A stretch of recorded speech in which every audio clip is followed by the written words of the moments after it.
Okay, let's look at some examples for Module 6. So we're looking at now complex power. And so let's just write some equations to start with that are useful for complex power. So complex power, remember we had power, PIV before, power is I times V.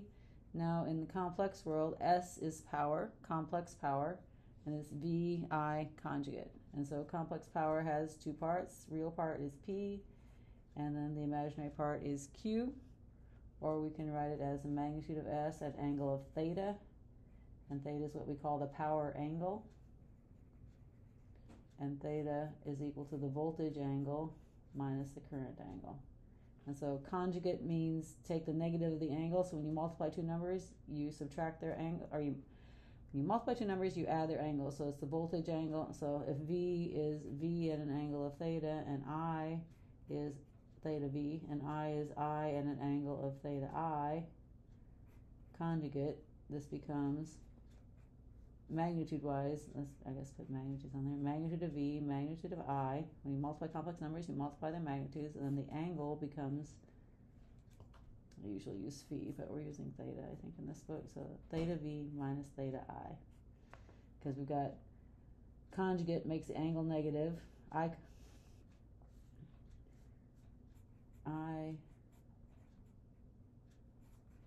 conjugate is magnitude of I, and the angle just becomes negative. So when you take a conjugate of something, you either take the negative of the angles if they're in polar form, or if they're in rectangular form, you just make all the j's negative.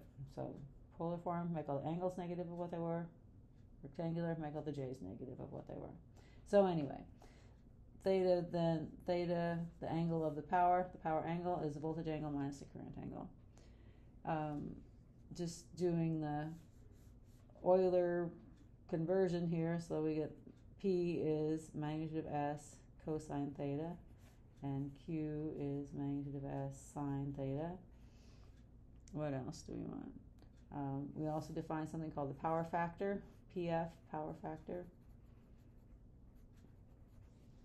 And it's a measure of how much of the power is real power, of the total complex power. So P over the magnitude of S. It's also, if you look at this equation here, if we divide through by S, we see that P over the magnitude of S is also cosine theta. So another formula for the power factor is just cosine theta, but we always have to say lead or lag when we give a power factor. And so if theta is greater than 0, that's acting like an inductor. The current is lagging behind the voltage, and so then so theta greater than 0, we say lag, and it's like an inductor. And if theta is less than 0, we say that's leading, and that's like a capacitor. And if theta is equal to 0, then there's no lead or lag, that's resistive, right? A resistor. Resistor. Okay. That might be a good number of equations, at least a good number to start with. I guess one more. So this is not new, but we've got our new version of Ohm's law, V equals IZ. So that says Z equals V over I. Magnitude-wise, these are complex numbers. So magnitude of V, angle of phi sub V over magnitude of I, angle of phi sub I. So that says Z is some magnitude of Z at some angle, theta, which just happens to be theta V minus theta I. And so the impedance angle is the same as the power angle. And they're both the voltage angle minus the current angle. All right, so let's do some examples using this. So example number 1, let's say we have a 200 MVA load, and some big numbers here, but let's just try it, with a power factor of 0.90 lagging. Okay? And so this could be some huge motor, something or other, or a huge industrial plant, possibly. And so what do we have here? Okay, so another name for, so we also have kind of strange units for power. So power, in general, all of these forms of power, S, P, P and Q are all volts times amps, but we keep track of them with different units. So real power, so P is real or average, real or average power, and it has units of watts like we've seen before, okay? Q is reactive or imaginary power, and it's volts, amps, volt, amp, reactives, VARs, VARs, volt, amp, reactive. All right, and then magnitude of S is called the apparent power. All right, and it's just V times I, and its units are volt amps. Okay, so these are all really the same units, all really volts times amps, but to keep them separately, the same thing. And then S, the whole complex number, we would also say that it has units of volt amps as well, okay, as a complex number. All right, so when I have 200 MVA, what am I saying? I'm saying that the apparent power, I don't know if it's got two P's or one. Anyway, we'll write with two right now. Apparent power is magnitude of S is equal to 200 MVA. All right, and we said the power factor is 0.9 lag, and so we write PF equals 0.9 lag, and so we want to draw the power triangle. So the power triangle, just like we use triangle to get vectors, components, and so forth, you can kind of think of it the same way. Complex numbers are like 2D vectors. And so the power triangle is, I'll just draw here, so the real part of the power, horizontal is the real part, that's P, vertical part is Q, and then the hypotenuse is the magnitude of S, and theta, the power angle, goes in here. All right, so basically instead of draw a power triangle, we're going to find all these pieces of the power. And so we're already given magnitude of S is 200 MVA, so we got that, right? We can get theta from the power factor, so let's just go ahead and do that part. So theta, well, cosine theta equals the power factor, so theta is plus or minus inverse cosine of the power factor. Okay, because cosine of -5 is the same as cosine of +5. That's why we need lead or lag to know if theta is positive or negative. And so since we say lag, that means theta is positive. So in this case, theta is plus inverse cosine of 0.9. So let's get the calculator working here. Inverse cosine 0.9, 25.84 degrees. Just do 25.8 degrees is our power angle, right? And it is plus, so I drew it right. We could have Q going down, but this is positive, so that means Q is going to be positive, and P is positive. Theta is positive. All right, so let's see if we can get some pieces in here. So just looking at the triangle, if we didn't remember all these equations up here, P is magnitude of S cosine theta, and so that's 200 times 0.9 MVA, so we got 180 MVA, megavolt amps for P, 180 megawatts. All right, using the correct units. And then, we're running out of room here, but let's flip over, I guess. This is number 1 continued. I guess I'll just get my triangle over here so we don't have to keep flipping over. So we had magnitude of S was 200 MVA. P was 180 megawatts. Theta was 25.8 degrees. We need Q. And so just looking at the triangle and the relationships, we can say that Q has to be magnitude of S times sine of theta. And so we get 200 MVA sine of 25.8 degrees. This will be megavars. All right, so 200 times, 200,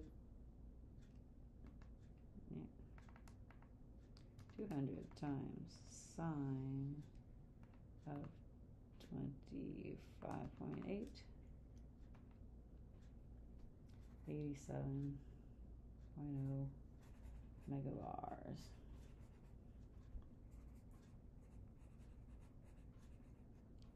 All right, so there's our power triangle for this first example. Okay, so let's look at number 2. What do I want to do for number 2? Okay, so for number 2, we're going to say we have, so this tends to be, when we think about these kind of things, this would be power kind of problems. So we're talking about a power system or a power load, so we'll say we have like 2 customers or 2 loads, and one has one we're going to be given the power. So let's say we have 100, let's just do kilowatts, 100 kilowatts at a power factor of let's just do 0.8. Might be kind of bad, but well, it might not be too realistic. 0.8 leading. So leading is kind of weird. Most of our loads and power systems are going to be lagging because they're motors. They have big hunks of iron with coils wrapped around them to make the motors go. So most of the time, power factors of power system loads are lagging. But if we have a big capacitor in there to help make a better power factor or a certain kind of synchronous machine, we could possibly have a leading power factor. Well, let's just go with it. So number 1, 100 kilowatts, power factor 0.8 leading.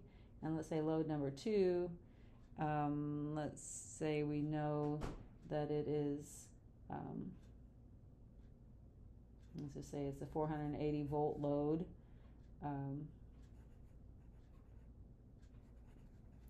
With, what should we do? Let's go ahead and a current and what we want to say. Let's just say 100 amp current. We need some sort of angles in here with 100 amp current and a power factor of, let's say 0.9 lagging. I don't know, something in there. It's something to deal with. Okay, and say we want the total power, complex power. And let's just go ahead and do the whole triangle thing again for good practice. Okay, so when we have 2 loads, power adds up nicely. So S total is just power of the first load plus power of the second load. All right, they will be complex numbers. Power is now a complex number like everything else, and so they will be complex. So we're just going to find S of the first load and S of the second load and add them together. All right, and then we can draw our triangle from that. So load number 1. Okay, so load number 1, what are we given? We have 100 kilowatts. What is watts? Kilowatts. Watts means real power, average power, P, right? So P is 100 kilowatts is what it's telling us. Power factor is 0.8 leading, and so power factor is 0.8, which is also equal to cosine theta, and leading tells us that theta is less than 0. It's going to be a negative angle. Okay, so let's just work on this one. So we've got P. We can we know that the power factor is also, or we can get theta. We also know that the power factor is P over the magnitude of S. So we can use the power factor in P to get the magnitude of S. One thing at a time. So let's go ahead and get magnitude of S. So using this version, P, power factor is P over the magnitude of S, tells us that then the magnitude of S is P divided by the power factor, right? So we get 100 kilowatts over 0.8, 100 divided by 0.8. So magnitude of S is 125 kVA, all right? Let's go ahead and get theta. So cosine theta is 0.8, so theta is, using the leading fact, negative inverse cosine of 0.8. So theta is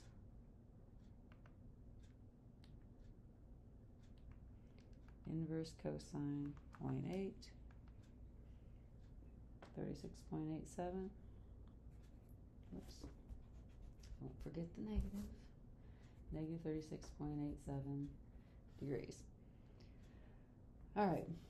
When we're going to add complex numbers, we like them to be in rectangular form. So we want P and Q. We don't really want S and angle theta. I mean, we can write S is 125 at an angle of negative 36.87 degrees kVA in polar form, but we really want P plus JQ. So that's going to be P, we know, is 100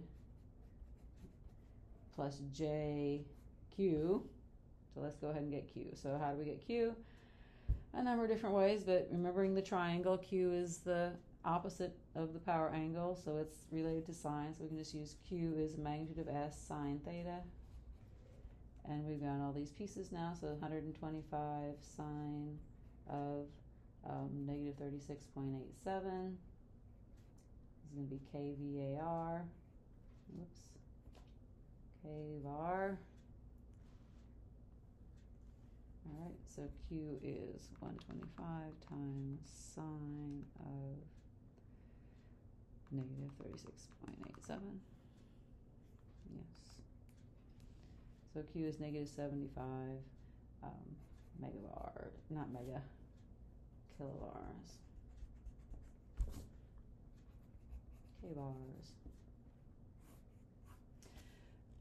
All right, so we can just, that's load 1. Now we need to do load 2 so we can add them together. Get it on here. I'll just go all the way up, I guess. Load number 2.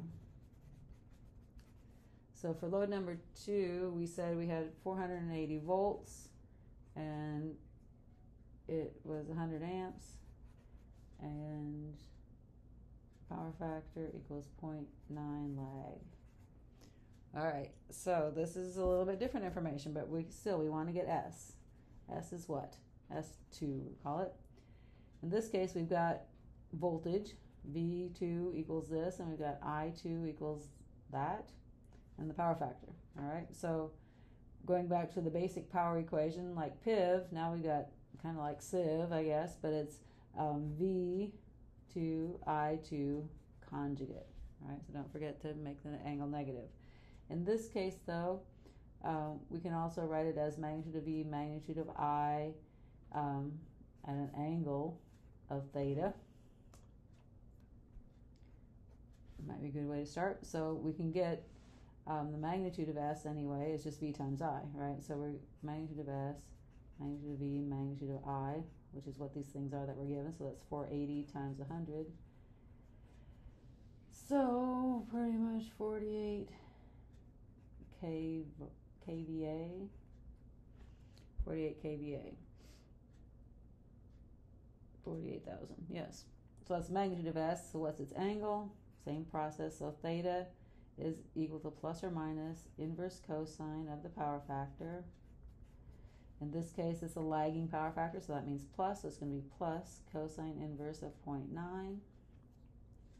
So cosine inverse 0.9. Yeah, that's what we did before. So theta 2, I guess, all these are twos. Theta 2 is 25.84 degrees. All right, but like I said before, we want it really as P plus JQ. So S2 is then 48 at an angle of 25.84 kVA, but we really want P plus JQ, so it's going to be 48 cosine 25.84 plus J 48 sine 25.84, where this is P, this is Q. Alright, so let's just do that. 48 cosine 25.84. So S2, this would be P2 and Q2, I guess. S2 is 43.2 plus J, 48 times sine 25.84, 20.9.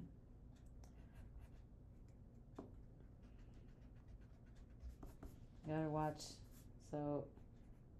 the K. So I'm kind of leaving the K in the units, but these are thousands. So anyway, don't lose the K, kVA. All right, so now we're getting somewhere. So S total then is S1 plus S2. S1, this was 1. S1 was, P was 100 and minus J 75. And these are K, kVA, K bar, K watts, so that's, we're going to put kVA out here.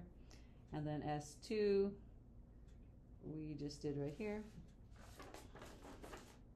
So S2 is 43.2 plus J 20.9 kVA.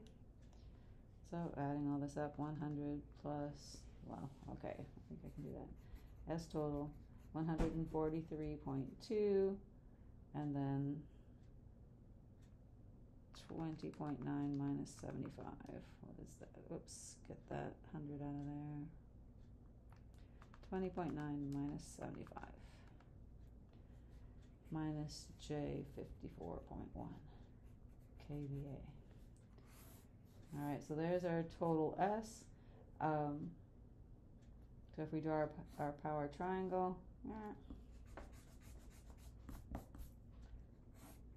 this time Q is negative, so we got P is 143.2 kilowatts. Q is negative 54.1 kvar.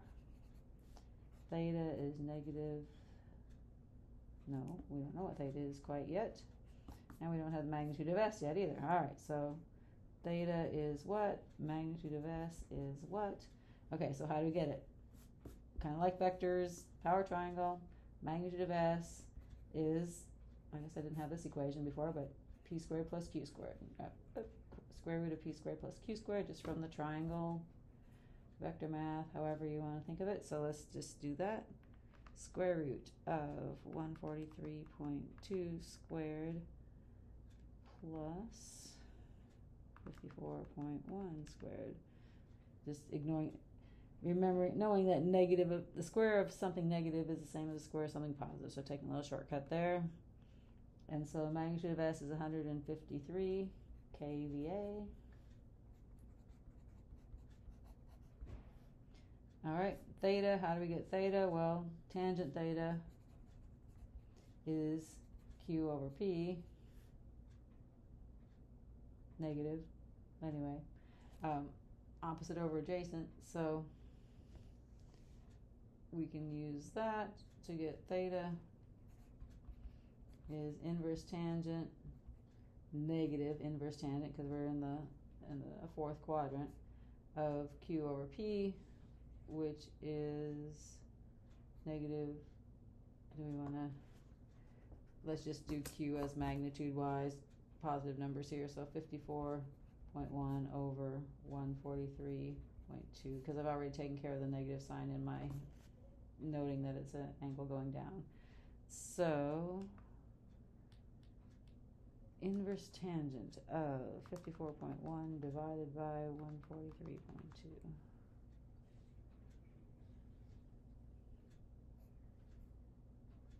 Okay.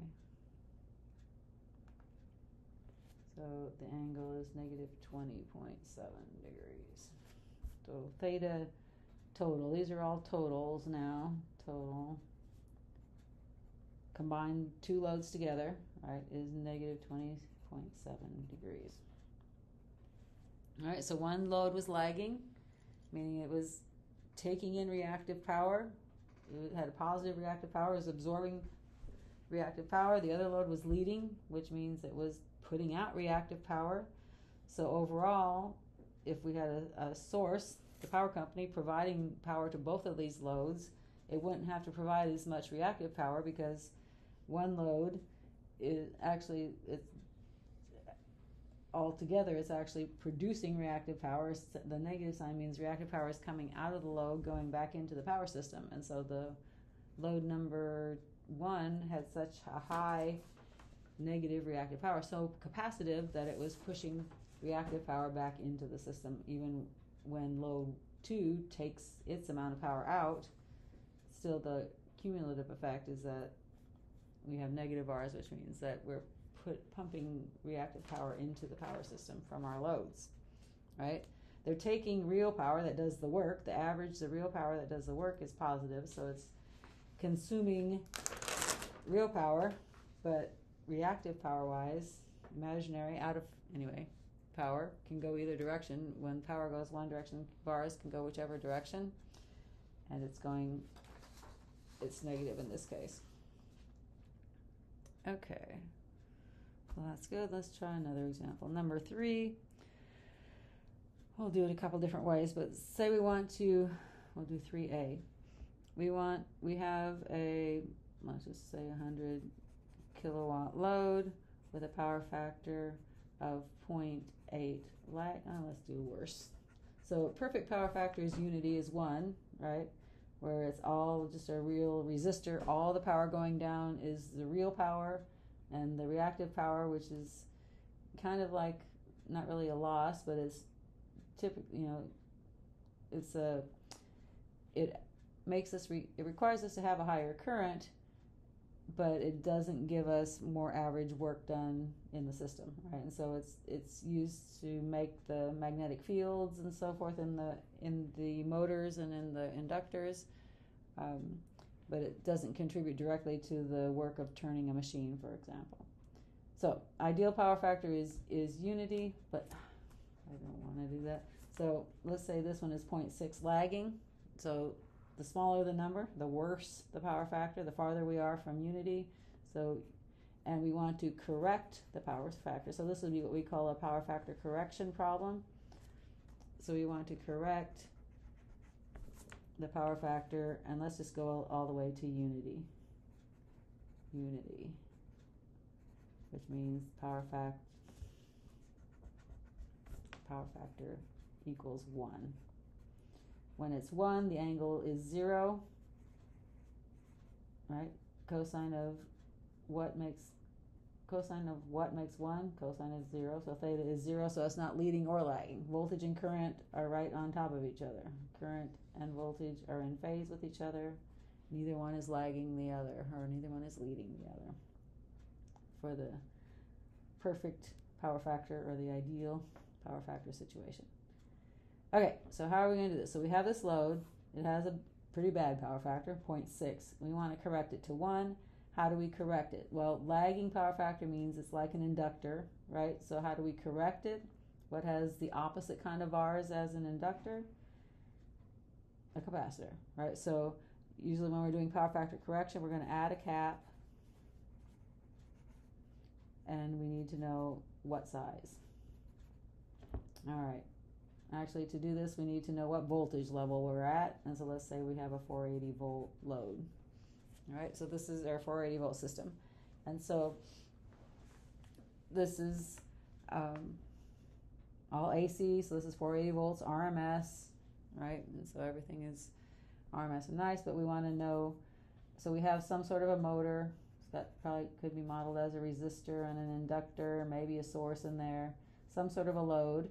And we are going to add, so this is the existing, and it has the power factor of 0.6.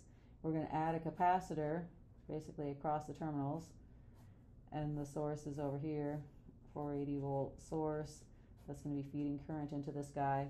And so we're going to add a capacitor in to fix the power factor of this guy, right, of this motor, whatever load number, whatever this load is, all right?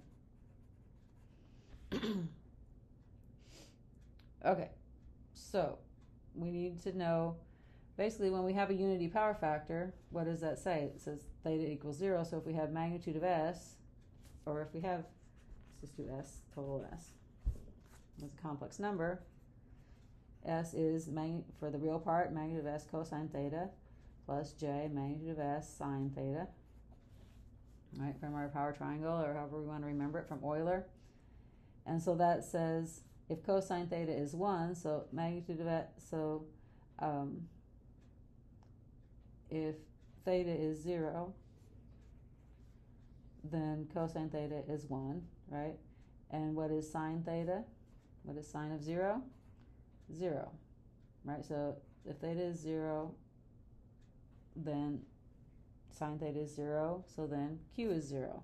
So magnitude of S, or S as a number, complex S, is P plus J0, or it's just P, right? All the vars cancel out, basically.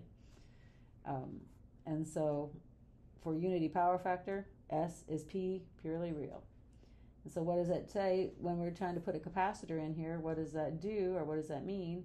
It means the vars of the capacitor have to match the vars of the load exactly in size and opposite in sign. Negative vars to cancel out the positive vars, and so the source doesn't have to provide any vars. It only provides the real power, and the capacitor provides the vars to the load.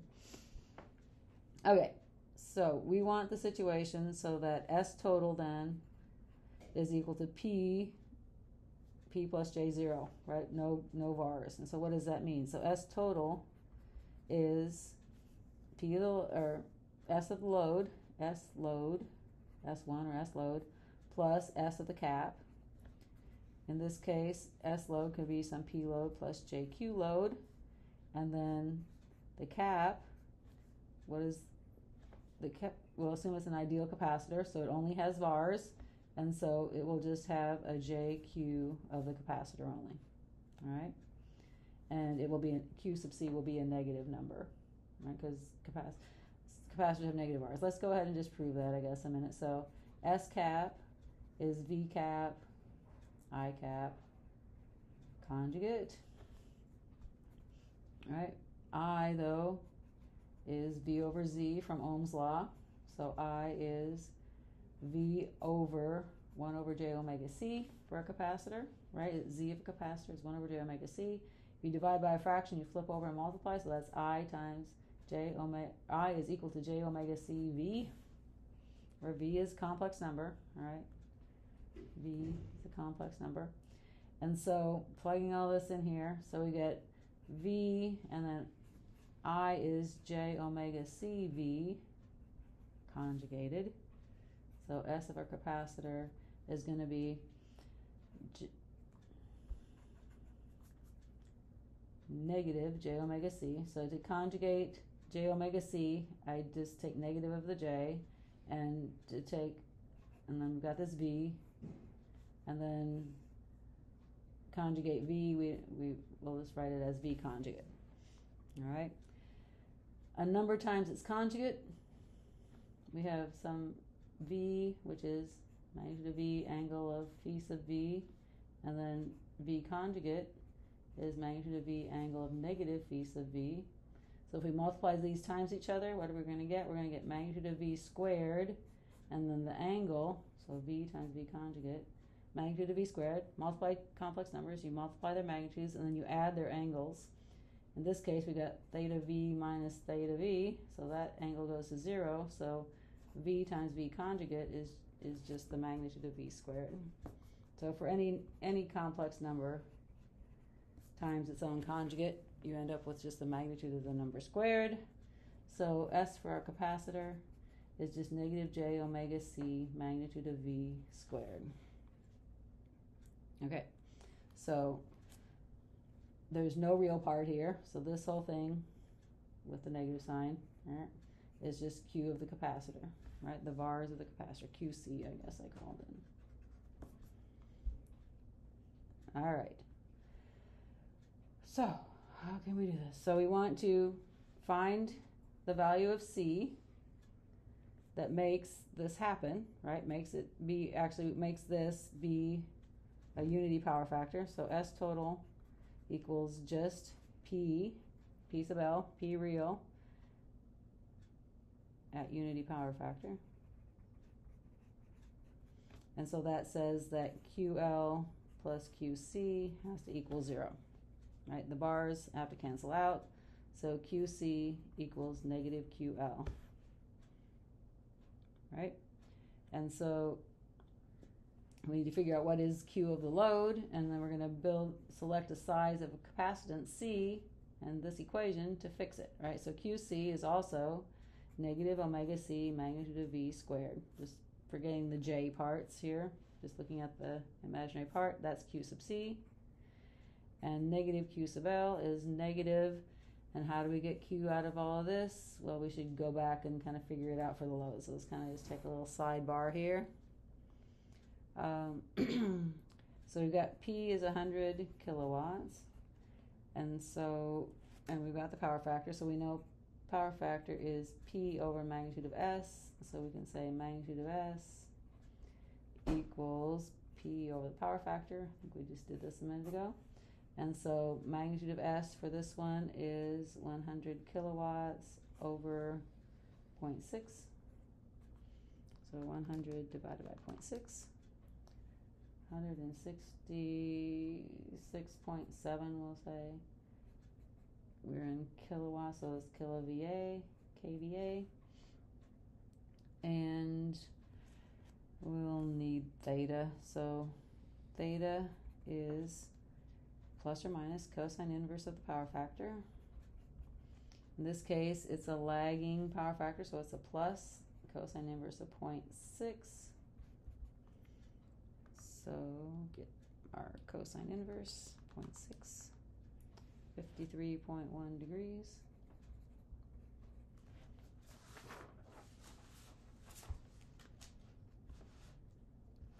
Get everything in the screen here. And so, we're trying to find Q of the load. So these are all of the loads, P of the load, theta load, all this is for the load. So Q of the load then is magnitude of S sine theta. Again, there are other ways to look at the triangle. We could have done a tangent or something probably to figure this out, but let's just go with it. Magnitude of S is 166.7. It'll be K bar when we get done, don't lose the K. And then sine of 53.1 degrees. So QL 166.7 times sine of 53.1. 133.3 K bar. All right, what are we doing again? So we're trying to find this. We're trying to find a capacitor to cancel out this Q of the load, and so get this back over here. So QC is going to be negative QL. So QC, which is negative omega C magnitude of V squared, is negative of Q load, which is negative 133.3 K bar. All right. So negative signs conveniently go away. We have V. We need to know omega. We're assuming this is a power system in the United States, so we'll say that F equals 60 hertz. So the frequency in the angular frequency omega is then 377, 2 pi 60 radians per second. Okay, and so we got omega. We're looking for C, so let's just solve this for C. So C is going to be 133.3 K. Let's just do times 10 to the third, just get it into just VA, R divided by omega magnitude of V squared, which is 133.3 times 10 to the third over 377 times 480 squared. So our capacitance, 133.3 E3 divided by 377 times 480 squared. You can put everything in the right places. Looks good. So C is a pretty big capacitor, but 1.3 millifarads. Capacitors are often in microfarads, so it's probably not a very realistic problem, but anyway, there we go. 1.53 millifarads is the capacitance we would need to add across the terminals of our load, across the source, to cancel out all of the reactive power. So that capacitor would be providing all the reactive power to the load, and the power company wouldn't have to provide any. They like that kind of thing, right? They don't have to have as much current and so forth. So the S is lower, and so the I is lower, so the I squared R losses and the wires are lower, and they like that. So power companies actually do have, big industrial customers will have a different price for their power based on how bad their power factor is. So sometimes they will actually add capacitors in and provide their own bars so that they can pay a better price on the P, on the real power. Okay, so let's try another example of power factor correction. So this will be part B. Power factor correction. Let's say we have a known Z load instead of having a P, real power for the load. This is supposed to be a Z. It looks like some sort of weird L. All right, so Z load, let's just say Z load is, I don't know, let's say it's 50 plus J 50 ohms. I don't know. Okay. So say we have a load, so it's the same kind of thing here, but now instead of giving the load in terms of power, we're just going to give the load in terms of R and X, or R and X of L. And so let's see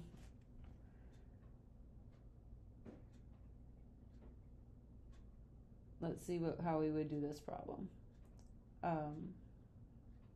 And then we may do a C also. We'll see if we get there. I'm going to make myself a note here for partial power factor correction so I don't forget. Okay, and so how are we going to do this? So again, we want theta to be 0. All right, theta is the power angle, as we did before. But we also said that theta is also the angle of Z. So we're going to have capacitor basically in parallel with our real and inductive load over here. And so we want a Z total then, or Z equivalent or Z total looking in with the capacitor in there. We can kind of do the same thing we did with the power. So Z total is magnitude of Z cosine theta plus J magnitude of Z sine theta. Right? But if theta is 0, this becomes just a R plus J X, but X is 0 because sine of theta is 0, so sine of 0 is 0. So the imaginary part all goes away, so the impedance will look completely real. So the capacitor is canceling out the effects of the inductor and making it look like it's just a pure resistor in there. So if you're given a problem like this where you know Z, we can do the same kind of thing we did before by picking. So what does this say? That means that the Z of the capacitor has to be such that these two in parallel makes X be 0. All right, so it's a little bit messier because impedances in parallel don't just add like powers do.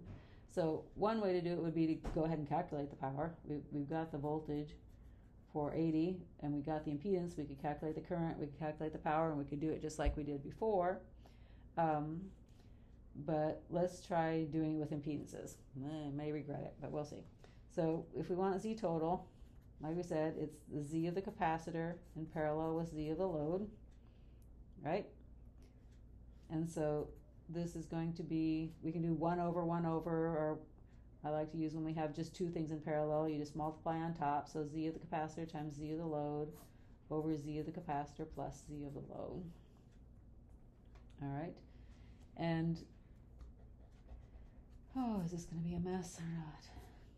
Might be. And so this is going to be equal. Let's go ahead and write it out, I guess, in parts. So Z of the capacitor is 1.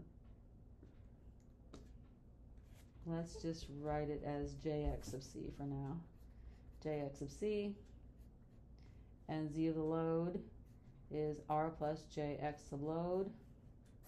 And then again, Jx of C plus R plus Jx of L. All right. And so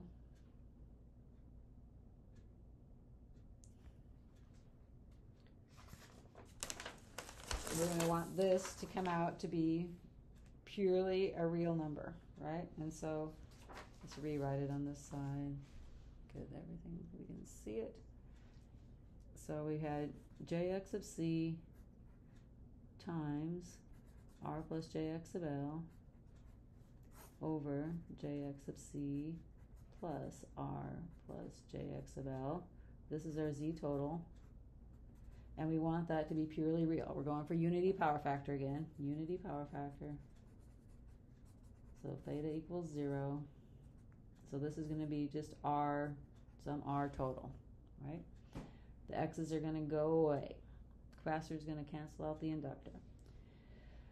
Okay, so this is a bit of a mess, but let's see what we can do with this algebra. So let's kind of multiply things out, and let's actually take this to the other side and multiply things out here. So we're going to have Jx of C times R plus J squared X of C, X of L equals R total times, if we take the real part, R total times real, plus R total times J, and these two things both have a J, X of L plus X of C.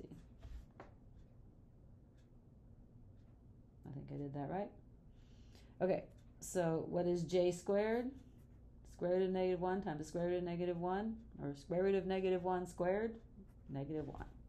Okay, so now looking at an equation like this, a complex equation is really two equations in one, right? So these are all constant kind of things, so the real parts on each side have to equal each other, and the imaginary parts on each side have to equal each other. So we'll equate real to real and imaginary to imaginary. And so on the real side, on this side, we have negative X of C, X of L, and over here the real part is just R total times R. So those two have to be equal. And for the imaginaries, we have whatever's multiplying J, which is X of C R on this side, and over here we have R total times X of L plus X of C. All right, so we're trying to find X of C so we can get the capacitance. We know X of L and X of L and R. We don't know R total either. Okay, so let's solve for R totals and then eliminate it. So we'll get R total is equal to negative X of C, X of L over R from here, I believe. And then let's put that in here. So we have X of C R equals negative X of C, X of L over R times X of L plus X of C. A bit yucky. Okay. Multiply this out. Negative. Did I do that right?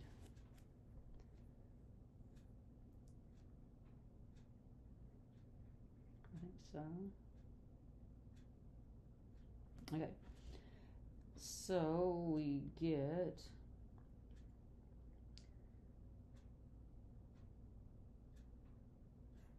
X of C, X of L squared over R minus X of C squared, X of L over R. Oh, hold on.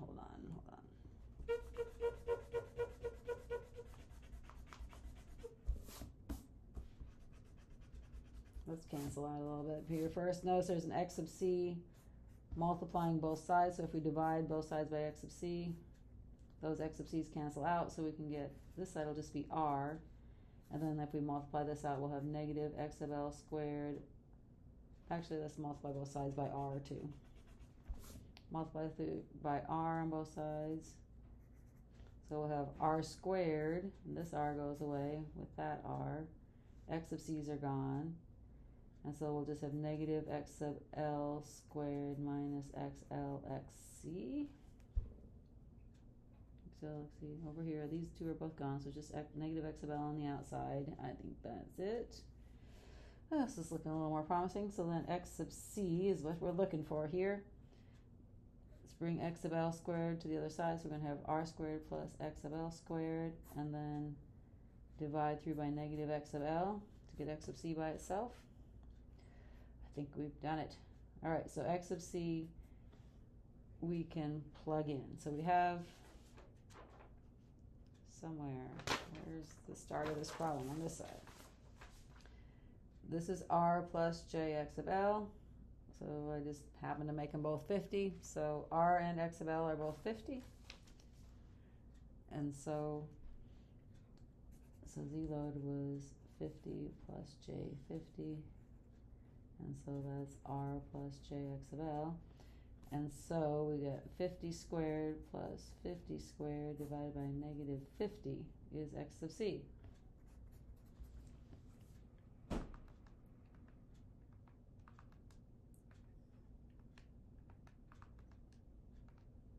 $100. Oh, okay.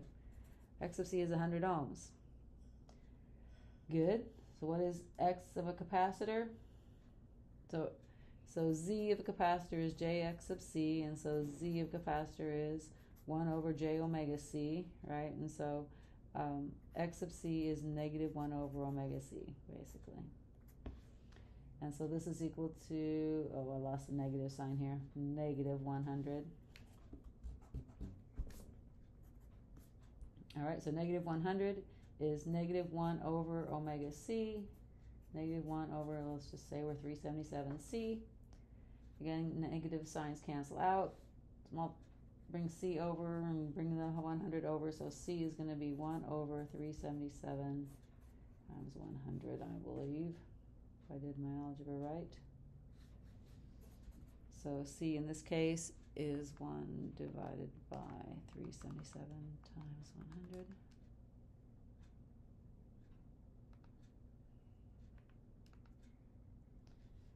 .5 microfarads. Okay. So we matched up, or we picked the correct value of capacitance through a bunch of algebra so that we canceled out all the inductance of the inductor, so that when we put the two in parallel, all that's left is resistance. So we could calculate what that total resistance is by going back over here if we wanted to see what the load would look like. But I want to do maybe a little more realistic case, because we don't always just correct the power factor to be the best there is, to be unity, right? For one thing, we don't really like leading power factors, and so if the load changes a little bit, gets a little bit smaller, if we put in a big capacitor, we might overcompensate and go around over into leading power factors. And so we'd rather have, just a pretty big, like 0.95, but still be lagging, than actually go all the way over and have a 0.95 leading, because leading power factors in power systems do weird things. So let's go back to our, where did we go? Let's say we're going to do this 100 kilowatt load, so let's do number 3C, and say we have 100 kilowatt power factor, 0.6 lag, but we're not going to be so greedy, and we're just going to try to correct it to 0.95 lag instead. All right, so partial power factor correction. We're not going all the way to perfect. So what does that mean? How do we know what size capacitor to put in here? Well, we need to compensate for not all of the Q, just some of the Q. So let's go ahead and get S of the load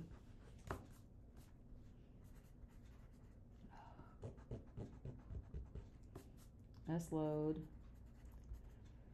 is P plus JQ, where we did all this. Let's go ahead and just find it again. So, I think we did all this.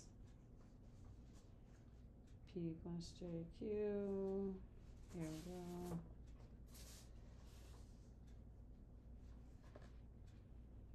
Maybe we didn't do, oh yeah, so P was given as 100 and Q is 133.3. So we did the calculations. Hopefully you remember how to do that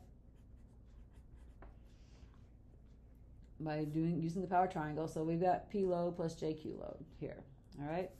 And we want S total to be something with a power factor of 0.95 lag. So how can we fix this? So we're going to have the same P, it's going to be P load plus some JQ, let's just call it Q new, right? It's going to be combined Q of the capacitor and Q of the inductor, so we call it Q total, I guess. So the real power, the capacitor can't change the real power. It's a purely reactive device. It doesn't change P, but it can change the Q, all right? And we want the new power factor to be 0.95 lag, and so let's see. So we want PF new, or PF total, is going to be P load over S total, or S new, magnitude-wise anyway. And so we can get the new S total is P load over the new power factor. All right, so that's 100 kilowatts over the new power factor now is 0.95. And so magnitude of S total is 100 divided by 0.95,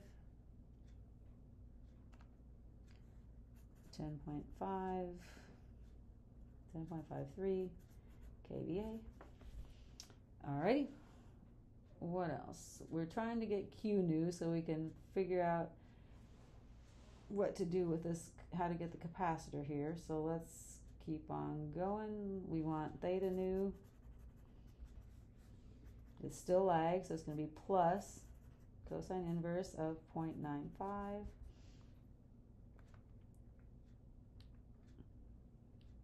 Cosine inverse 0.95. So the new theta is going to be only 18.19 degrees plus. Okay, and so we can get our new Q. Q new is magnitude of S total sine theta new. This is all for the combined new condition with the capacitor added in. And so we got 10.53 sine 18.19. So Q new 10.53 sine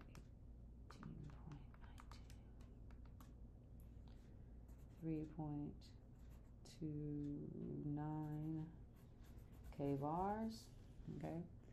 And so instead of going all the way to 0, right, we're only going to 3.3 kVars. All right, so this Q new is still going to be, you have your capacitor, we have our load, right, Q capacitor and Q load. So Q new is still Q capacitor plus Q of the load. All right, the combined power, we have two things, we're getting the powers just add up. So power of this adds to power of that. This one has a P, but the P doesn't affect the overall Q of the total, right, of S total. So S total is P load plus JQ load plus JQ of the capacitor. And so, like I'm saying, it's repeating myself here, but J plus JQ load plus QC, if you're wondering where that comes from. So Q new, the total Q is just QL plus QC. All right, so I think we can finally get QC then is going to be Q new minus QL, right? Q new, 3.29 kbars. QL, 133.3 kbar. All right, so 3.29 minus 133.3. So QC is negative 130. We'll just go with that, kbar. All right, remembering our equation, I encourage you to put it on your equation sheet. The vars of a capacitor, negative omega C, magnitude of the voltage squared. I think we've been using the voltages 480, and so we can just say C then is 130 times 10 to the third for k vars divided by omega 377 and the voltage squared 480 squared. So omega 377 radians per second, V 480 volts. So we can get our new C 130 E3 divided by 377 times 480 squared. Okay, and so we have 1.50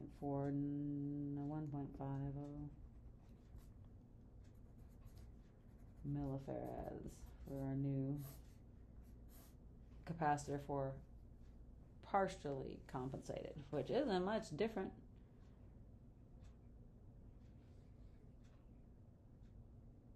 Then we went from, instead of going to 1 to 0.95, so it's still quite a bit. So in the previous time we needed 133 kbars, now we only need 130 kbars to go, and so it isn't a whole lot different in terms of the millifarad number either.